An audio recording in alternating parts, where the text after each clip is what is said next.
Hi, Luke. Thank you so much for joining us here at GTM Expertise. Ben, thanks very much. Lovely to be here. Very good to see you. Awesome. So, our title of this episode, if you like, is You Do a Startup Founder's Story. Can you Mm. just share a little bit about what you're doing at the moment and where you're based? Yep, sure thing. So, my name's Luke Gaydon. I'm the CEO and co-founder of Youdo. Youdo is a digital platform to help connect employees with sustainability initiatives at a corporate level. We are based in London, and I live in Hackney. Awesome.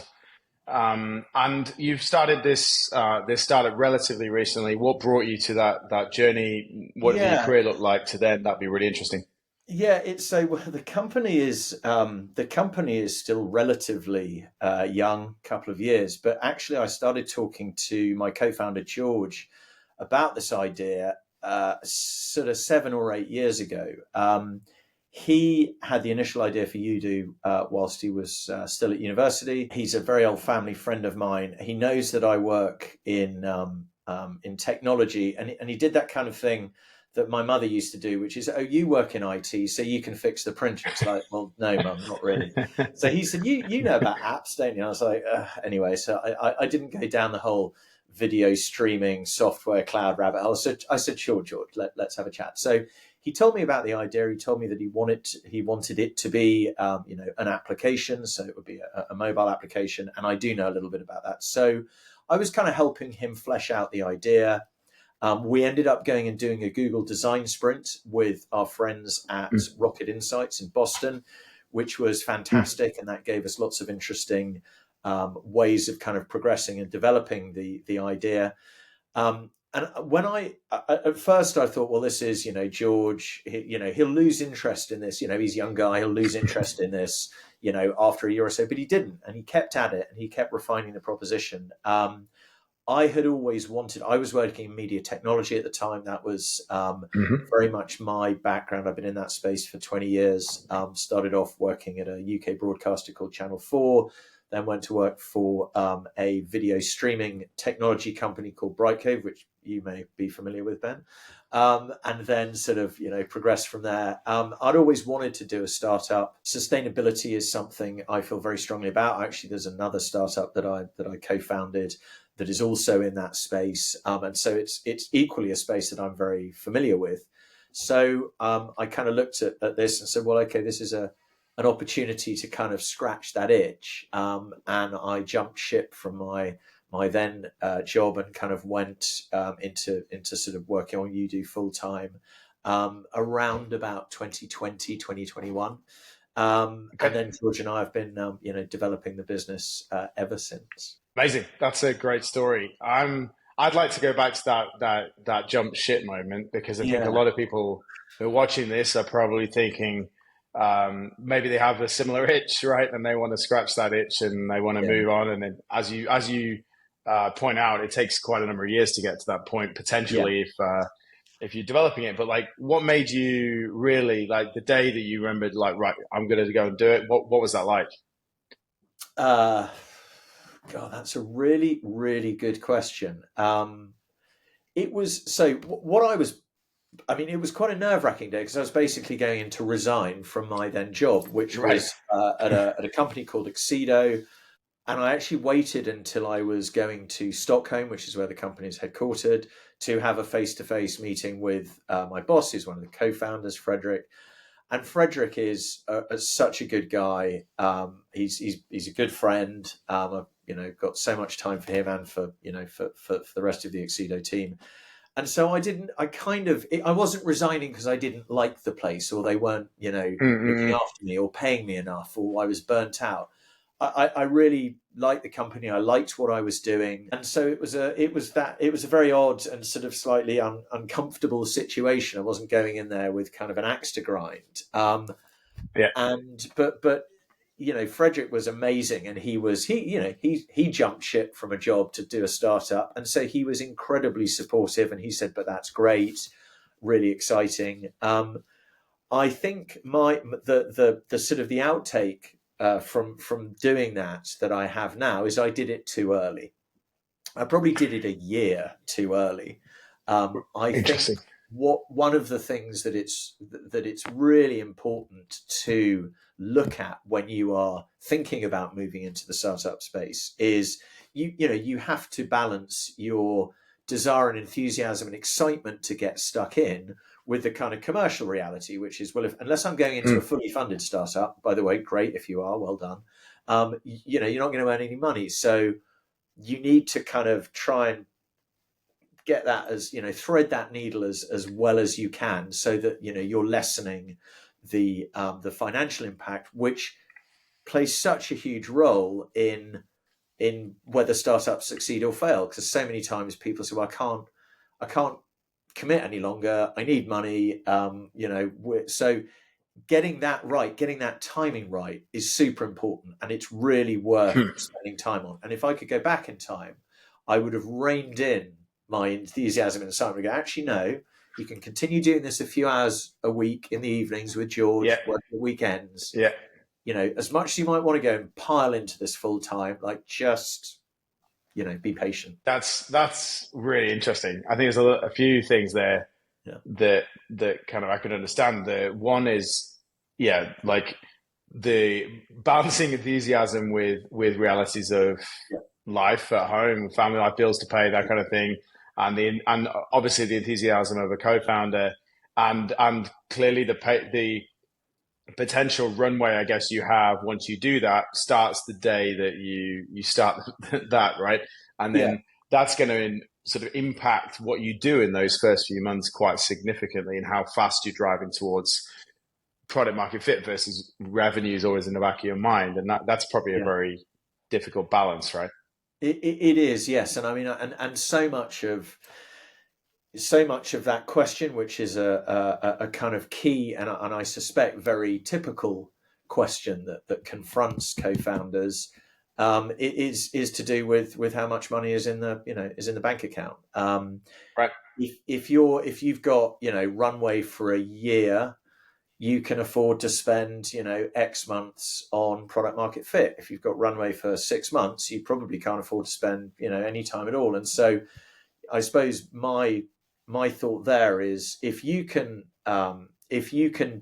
try and get to product market fit part time, then Mm. that's really good news. That there are an awful lot of cases where that simply isn't possible, and you've got to Mm. be full time dedicated to developing the product and getting it validated. But it would be. I think for me, it would have been ideal if I could have arrived on the doorstep of Youdo, as it were, on day one of being full time, going, right, all Yeah. we care about right now is revenue. We're just going to go out and try and sell this thing because we know that we've got product market fit. It's already done. But that's clearly not a reality that is always possible. Right. So you're talking about that product market fit then, as you got into the business and you started looking around, what was that like? What were the challenges you faced in terms of that? How did you go about it? Yeah, so it's interesting where we started out with Youdo, is not where we finished up in terms of a proposition, and in terms even of what the app did and what it was supposed to do. The initial sort of very high level concept was, people are better generally when they are doing things together, things being sort of social activities. And George loves sports, so he was very interested in sport as a way of promoting mental and physical health. So Mm. the idea was, let's make it easier for people to partake, join in with sporting activities, whatever they may be. That was actually quite a congested space. We found lots of Mm. places that were trying to kind of offer a one-stop shop for organising anything from a game of tennis to rock climbing to five-a-side football to whatever. What we also determined, not rocket science here, is that the direct to consumer market for applications is a nightmare. I mean, you've either got to have Mm. something that is completely unique, or the most enormous marketing budget, or preferably both, in order to be successful. So, and my, and this was probably, well, this was very much me driving this. I was like, I know B2B. That's what I've worked in Hmm. all my life. My suggestion is that we actually look at this as from a B2B perspective, and we try and shape the proposition for that audience. And that's really Right. where we brought the sustainability piece in. So um, we looked at this and said, well, if we can make it for people to organize themselves around certain activities, and we want those activities to be ones that they enjoy doing, yes, but ones that promote mental and physical health, and ideally something bigger than that, which is, so Mm. environmental health, for instance, which there's a pretty direct link to mental and physical health, I would suggest, then maybe that's a good direction of travel. It was also the time when sustainability was really becoming kind of Mm. central to a lot of people's thinking, and it was really beginning to start to cut through with the corporate sector. People were talking about the carbon footprints of companies. People were talking about, their supply chains, what they made things out of, what their packaging looked like, etc., etc. And so this at a timing felt good. So we ended up with, Mm. the core idea was still the same, promoting, mental and physical health, but we did doing it in a very, very different way and using very different incentives and for a different audience. And I'd say that process took, probably about 18 months for us to kind of get from where we started out with the Google design sprint through to, okay, this is what we are trying to say, and who we want to say it to and how we want to say it. And I remember the first time we kind of got all that down into, Google Slides. And that's a really, forget about actually building an app. Like, that was a really big moment when we kind of could see that whole story coming together, and kind of looking at it and going, okay, well, this is really interesting. We work with an old friend of mine, Gulliver, who's our kind of, fractional CTO, and I'm, he does a lot of advising for startups, sits on the board of a bunch of them, and he still uses that first deck as a really good example of that very, very initial kind of, okay, here it is. Which he said, there's, Mm. there's so much good stuff in there. It's very raw, it's very early stage, but it was a really good starting point. That's a great story. I think um, the outcomes of that then seem to be you did spend a lot of time. There was a pit. Would you say that was a pivot then, in that way that you pivoted? Or I always hear this word pivot, and I was about it to can say, mean like, this a was one little of alter those. course, or Yeah, it's like, what is a pivot? Like, how many degrees of yeah, directional change do you need for it to be right, a pivot? Yeah, it was a pivot. Absolutely, right. it was. You've got D2C to B2B. You've got focusing on, or the North Star being sort of sustainability and environmental awareness versus, physical activity in the shape of sports. It was definitely a pivot. I think it accomplished a number of things, a bigger addressable audience, focusing on a kind of key trend, if you will, in the space that we were targeting. That Mm. that what I will say with hindsight is that was a real double-edged sword. It's great to have, there was. Let me put it another way. We couldn't see a vertical or an industry that Youdo wouldn't be a fit for. We Mm. couldn't really see a size of company that Youdo wouldn't be a fit for. Although I should kind of just caveat that by saying, if you're 10 people, so actually there is a size of company Youdo is a fit for, you'd just Sure. do all of this sort of thing through you'd have a chat around the water cooler or the coffee machine. Right, But right. that still leaves a lot of companies. What that does mean is that we, when we're talking about product market fit, we didn't go deep enough into what that market was. So what's a good example of that? Okay, so if you're talking about sustainability, and if you're talking about employee engagement, and how happy and healthy employees of companies are, I would suggest, without naming names, that there are some industries that have more of a problem with that than others. And Hmm. those are the industries that we should have focused on. And we didn't. We just kind of went out and said, well, we'll talk to whoever we know in our network. And obviously, my network was almost exclusively media and technology. And actually, media and Mm. technology didn't at that time have much of a problem with either of those things. Now that we know what the carbon footprint of a piece of video delivered from A to B is, then we might argue that maybe there was a bigger problem than we'd thought. But at that time, and we're going back 4 or 5 years, that was not the case. So be wary of having a big addressable market, and just, be very, very, if you can, obviously the tighter you can get to your, ICP, the better. Yeah, I can imagine that. I mean, in some ways, it's great that so many people could potentially use your service, but that makes marketing hard. It makes learning's hard. It makes targeting who you're talking to hard, doesn't it? Yeah, it does. And if I was to criticize myself, or at least say again, okay, constructive criticism, when you're launching a startup, when you're taking your idea out to market, you're nervous about it. You're excited, but you're scared. You want everybody to love it as much as you do. So the temptation, which I fell victim to, is just to go and talk to people go and talk to friends, friendly people. Now that's your network, that's your professional and personal networks, and so they'll give you great advice and great feedback, and they'll want to help. But actually, you need to get out there and talk to people you don't know in markets and verticals and at companies that you are not familiar with, because that's really where you earn your kind of stripes in terms of, and that's really where you're going to get the most valuable feedback, because somebody isn't going to feel the need to sugarcoat it because you're a friend or you've worked with them or whatever. And again, to my earlier point, that temptation also limits you in terms of who you go and talk to, and that limitation is a bad one. Right. I can imagine that.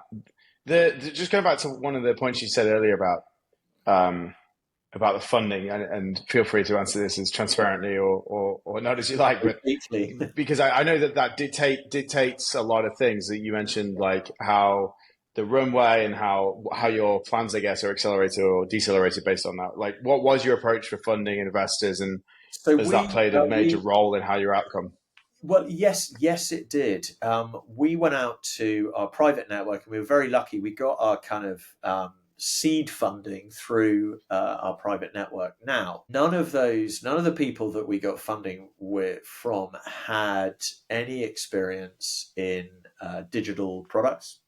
Right. What does that mean? It means that none of them felt they had a lot of experience in building companies. They, were very capable and competent when it came to scaling and growing companies, which is great. We thought, well, this is going to be really handy further on down the line. But they weren't startup people, they weren't technology people. What that meant is they didn't feel able to comment on the approach that we were taking to what we did in that first year, couple of years. And it also meant that we were, and I know this is going to sound somewhat contradictory, influenced by the way that they thought that we should do it. And so let me give you a concrete example of what that meant. Much as I hate quoting him, it's the kind of fail fast. So my initial thing was, well, we want to get an MVP out there really quickly. It could be really raw, and we just want to get out there and we want to learn and we want to iterate, etc. The alternative to that was we want to build something that's really good, really high quality, and fully featured insofar as we know what those features are. And we did have a pretty good idea based on the research we'd done, based on the Google design sprint, etc. It's not like we were throwing darts at a wall. And in the end of the day, the latter way of doing things won out, and that is how we did things. So we spent a lot of money, and most of that first year, building a very high quality MVP or dot one. And as I say that now, I'm sort of, you can't see me, I am actually kicking myself under the table, because that is not the way to do technology development. It's not the way to launch a raw, new, untested product onto the marketplace, unless you're a very big company. It has been proven to be the wrong way to do things. But I, again, critical of myself, I kind of let myself be guided and influenced by the the feelings of the investors around how they thought these things should do. And the answer is they didn't know. And it's weird. They were respectful. They never said you have to do it like this, but it was clear that that's Right. what they wanted to see and that's what they expected. And again, great learning. This is when you need to stand up and say, well, no, thanks very much for investing and appreciate it and the vote of confidence, but you don't know anything about how to do this, and I do, and we do, and this is how we should do it. That's I'm sure a founder investor relationship strain that's probably on every startup, isn't it? And Yeah, how yeah, bullish you want to be because of your vision versus the fact that you're taking money and then hopefully follow on and grow and that kind of thing. So you need to take their advice, but I guess is what type of advice you take and how yeah, much that influences your yeah. yeah. That's a And you tussle there. and I, our investors were fantastic, and so this comment is not directed at them, but you. If I had a pound for every startup founder that I'd spoken to that was being put in a really difficult place by uncooperative, obstructive investors, I could retire. You've got to be so careful who you take money from. It's very Mm, obvious, but and also, it's very difficult to say no when you are in a certain position. When the future of the business right. can depend on it, do you really feel like you have to actually go, well, no, I'm going to turn that down. It's what we need. It's the commercial terms are there or thereabouts, but it's not just the money. It's what people expect of you and how they expect you to deliver that, and then how much micromanaging, frankly, they're going to do around those expectations coming to pass. So our Right. investors were not like that, but that is that's a well known, I think, watchword. Watchword's the Yeah, wrong. I can imagine. I mean, Yeah, I can feel like what you really like it. It's very hard as a person, I think, if someone tells you to do something that's very much not why you were planning to do it, and then having to haul yourself over the line and go and do that thing and be passionate about it and take it to fruition, yeah, versus just being kind of nudged along the way, I guess, and asking for a little bit of directional feedback. But like you say, it's not so far swung in terms of the directional change. That's probably a bit easier. Um, and ultimately what a board is helpful for, right? yeah, And your investors yeah. and the like. Yeah. A friend of mine who, he said that he ran a startup for a couple of years. Uh, he said in year one, we just focused on what we knew was right for the product and for the sort of proposition and growing it, and it went, and it was incredibly successful. In year two, we took on investment, and I started having to do what the investor said, and it failed. I mean, almost immediately. Wow. Now, Wow. maybe it would have failed anyway, but Mm. he just spent his entire time and so much kind of mental energy on keeping the investors happy that it didn't actually leave any time to kind of grow, evolve, make the company successful. It was a self-defeating prophecy, as it were. Yeah.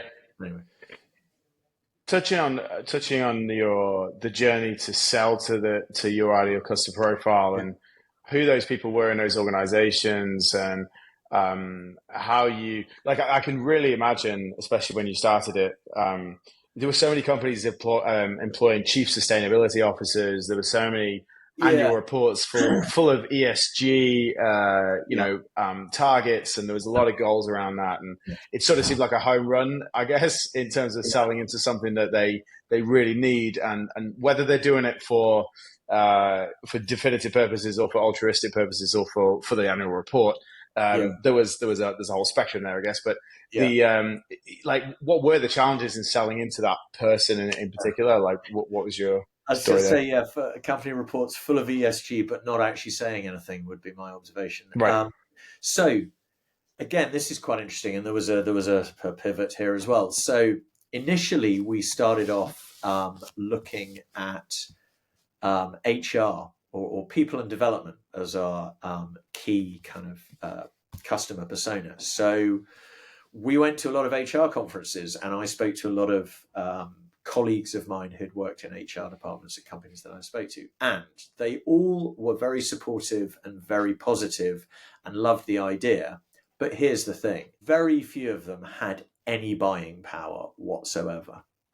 even quite high ranking ones. So no budget and little decision making. And the ones that did have budget had a laundry list of things that they needed to spend it on, and a lot of that was relating to, hiring and firing, bluntly speaking. Right. Right. So after about 9 months of kind of banging on those doors and really, kind of getting a lot of good vibes, but nothing tangible, we were like, okay, this is not working. And remember, this is at a point where HR was having its moment in the sun as a result of Mm, COVID, when everybody mm. realized how important HR was. And we thought COVID was kind of good timing in terms of what we were trying to do. And maybe it was, and maybe it wasn't. I guess I'm saying maybe it wasn't, because actually it meant that HR were very occupied, rightly so, on something else. Anyway, so we decided, okay, well, we're not getting the traction here that we need, or rather, we're getting the wrong sort of traction. The traction that says yes, yes, yes, but then never actually delivers anything.